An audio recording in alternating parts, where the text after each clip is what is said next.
Okay, I'm Joyce McGuirk, and I lived behind Harris Teeter. I'm Lindsay Pettus, and our grandfather and grandmother had around 900 acres on both sides of US 521 as we know it. And as a boy, I lived in a house, we called it on the hill, across from the entrance to Sun City. And then in 1952, when I was 12 years old, my mother built a house further south, but which was across from the parking lot of Harris Teeter. And so I lived there for years and years until later when I moved And into I'm Sun Louise Pettus, and I'm the elder child of the family, and 14 years older than Lindsay here. And so I have some other additional memories. When I went to college in 1942, we were still living up on the hill. And that is the place where we say, across the road from the main gate of Sun City. And that's Now, it. your family owned a business there on the corner of Jim Wilson and My 521? father and Jim Wilson were partners, Okay. and that's about 1932 to 1940. What we had were things that farmers wanted and needed. The cotton gin, a place where a blacksmith operated beside the store, and another one that would crack the corn and for the farmers and sold it and loose, and also there were several other mechanical things that people could use, and things like making syrup and having a mule to walk around a big tub, and we'd get molasses, and molasses will serve to hold the poison that you would put on cotton. Really? So, And I understand at one time you owned a gin, a cotton gin, that was there in the Harris Teeter parking lot. yes, and I managed it for, I suppose you'd say I managed it with a lot of help. I wrote the checks that for paying for cotton. When was the cotton gin removed from the, middle 1960s. I think Dad built that cotton gin, the other one burned. It was a two-story building, had a major fire, and that cotton gin burned, and he built a new Continental gin company out of Texas. They were selling gins all over the South. But within a year or two, he had died, and then Louise had to step in, of course, and along with my mother, trying to run the store, Pettus store, and the Pettus cotton gin. So, I have very strong memories about the gin. In fact, I tell people I was raised in a cotton gin because I remember so well that I remember one night on Saturday night we were ginning until 12 o'clock. There was still cotton on the yards, still people waiting to be their bales to be gin, and my mother shut us down because it was Sunday. She wouldn't allow us to go in after 12 o'clock. I remember that well. I also remember another little story. One night, all of a sudden, all the power went off. We were ginning cotton. And what had happened was that the Indian School football lights came on at the stadium at the same time we cranked the gin up, which we had a 125 horsepower electric motor. The two together blew out all the electricity in Indian Land. Was it always called Indian Land, or was there, I know there was a community there called Bel Air at one time. Well, Bel Air and Pleasant Valley and Pleasant Hill and Barbersville and all together are what constitutes Indian Land. I'll let Louise tell you about how Indian Land came about. Indian land, of course, refers to the Catawba Indians, and they at various times, an important time is 1845, when the Catawbas gave up all of their land to the white man in exchange for money, of course. And no longer would they be on their own reservation, but they still called it that. They just didn't own it anymore. And the Indians lived on the other side of the river in York County, but it was that part of it was, of course, the Indian land where the Catawba River went to what they thought was the North Carolina, South Carolina border. The land was not a part of Lancaster County until around the 1840s. When did you first hear about Pulte coming in and buying land to build Sun City? Well, I did hear it from a Charlotte real estate broker who was involved in buying the land. And he told me, and I think about a month went by, and I decided I'm gonna ride down to Sun City, Hilton Head, where it's really Sun City, Bluffton, South Carolina. I had heard of Sun City in Arizona. I knew about Dale Webb, and but I just wanted to get a better idea in my own mind. So I rode to Hilton Head and went in the main office and talking to the management. Then I went out in the parking lot and I said to myself, I'm gonna ask people that get out of their cars what they think about Sun City Bluffton or Sun City Hilton Head. And so I did with about 8 or 9 different people. There was more than that because some people weren't living there, they were coming to visit the sales office. But there were 8 or 9 that actually lived down there. And to a person, they were affirmative, positive. I will always remember one guy that said he lived 6 months in Sun City, Bluffton, Hilton Head, and he would move from Massachusetts down there for 6 months out of the year. He said, I've got the best of 2 worlds. It has been a change in Indian Land, the Indian Land that the 3 of us knew. I remember very well as a boy trying Joyce's old house, and I would walk all the way to the river.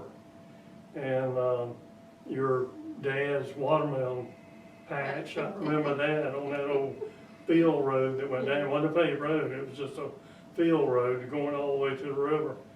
But, and I enjoyed going down there because of the huge pines, short-leaf pines that were down there. There were ducks on the rocks out in the river. There were ducks on the banks, and there were ducks. I remember King's Branch that flows into the Catawba River down there. I could walk across the backs of those ducks. There were so many ducks in the mouth of that branch that was feeding into the Catawba. Those are days that I'll never see again. And that river road is like where the library is today, Yes. between the library and Wendy's? Wendy's. Wendy's, yeah. She loved to fish in his pond. Louise would go with her. Yes. and I was teaching at Winthrop at the time, so a friend of mine liked to fish also. So we'd go over, and one thing that her mother had that always intrigued me was a great a former trough. Yeah. but she had rich dirt in that, particular box and full Big of worms, big ones, and just a handful. And my friend who didn't throw out, that was a lot of fun. We enjoyed it with her. But she was better than we were. Well, I at understand fishing. too, when you come into Sun City, that first lake on the left is called Pettus Lake. Yes, And then the one behind the lake house is called Bowers Lake. yes, and that's the lake that they fished in more than any other lake. I think it was a large 20, I think it's, remember another, the northwest part of Carolina Lakes is in the river bottoms, what we call King's Bottom, named after the Catawba Indian kings. And Sally New River, in fact, the Catawba Indian, who was a princess, deeded that land to the Catawba Indian women forever. But anyway, my family, I remember getting off the bus at Pettus store. There was a new tractor, Ford tractor sitting under the shed that my brother had bought. And we were renting the bottoms where part of the golf course and the garden area and that type, we were renting those big fields and growing corn down there. I think we grew about 35 acres of corn. And I vividly remember the shucking and the planting and all that of those, and row after row of corn, which was a large field, and drinking water out of a branch there. I don't think I would do that now when we ran out of water, but, and I remember too, that hearing the story, my grandfather had some tenant farmers living on that land in Sun City today, and Lum Mills was one of them, and he lived to be 105 years old. But anyway, he was down there hoeing corn in the bottoms, the river bottoms I'm speaking of, and an airplane came over, and he had never seen an airplane before, and he got down in the rows, face down on his stomach, and hid from that airplane. So about how long did it take Pulte to get all the land purchased and before they had I their would imagine ground it cutting? took a year probably. There's another track, the track on Belmont Road, where you go out the entrance. That track, of course, belonged to the Hall Johnson. I think it was late 2003 when my husband was sitting on the steps at the back door, and he was approached by, I think, John Hardy, Yes, and he asked him, was he interested in selling? And my husband said, no. Said, I built this house and I'm proud of it, and I don't want to sell. And then they talked a little more, and my husband said, well, if you'd give me such and such a price, that I would consider it. And he left, and I don't think I heard any more about it till the next year, because my husband passed away April 2004. 2005, yeah, the ball was rolling, and John I Hardy was think back. that's right. Lindsay and John Harvey came to my house. So we talked, and I had heard that Louise was gonna move. And I just thought that would be the easiest thing for me to do. I'd feel safe, and I'd be with somebody I knew. Yeah, And so that was the reason mostly that I moved to Sun City. Louise, why did you decide to move into Sun City? Well, I was, at the time, I had just retired from Winthrop in '89, and I continued to live on in the same house, which I shared another professor's home, actually. She had lived in it and then invited me to come in. She died. You were the first one to buy. Yeah, because you were the fourth house on Whistling Straits, the fourth one in. Yeah, And then Joyce was on down the street from you a little ways. yeah. Yeah. 13 So you big. bought your property before they had the tent sale? Yeah, I found David Vitek and John Hardy to be Yeah. very above board, and they were really nice to work with, and I greatly respected both of them. Yeah, I I did do too. too. And Lindsay, he helped me through all this. He helped me after my husband passed away, and then through the taking out my house. On Cormorant Court, and I was looking, of course, for a house. I really liked the size. I was thinking about, because my family sold the land across the road, and I had to move eventually out of a house. Louise was in Sun City. I knew I'd want to go see her almost every day. I switched over to staying inside Carolina Lakes and never regretted it. Louise has been the area historian for many, many years.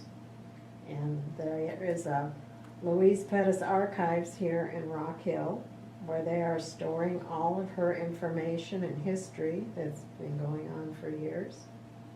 And the History Project Club there in Sun City and other people are working on transforming all her notes from cards into a computer, so if you have a question, you just type it in and it'll tell you all the history and everything about that. So, And that work has just been marvelous for me. Dorothy Panacio mhm, heading a group, mhm. of which you were And one. In the Living magazine, almost monthly, there's a little history article written by Louise.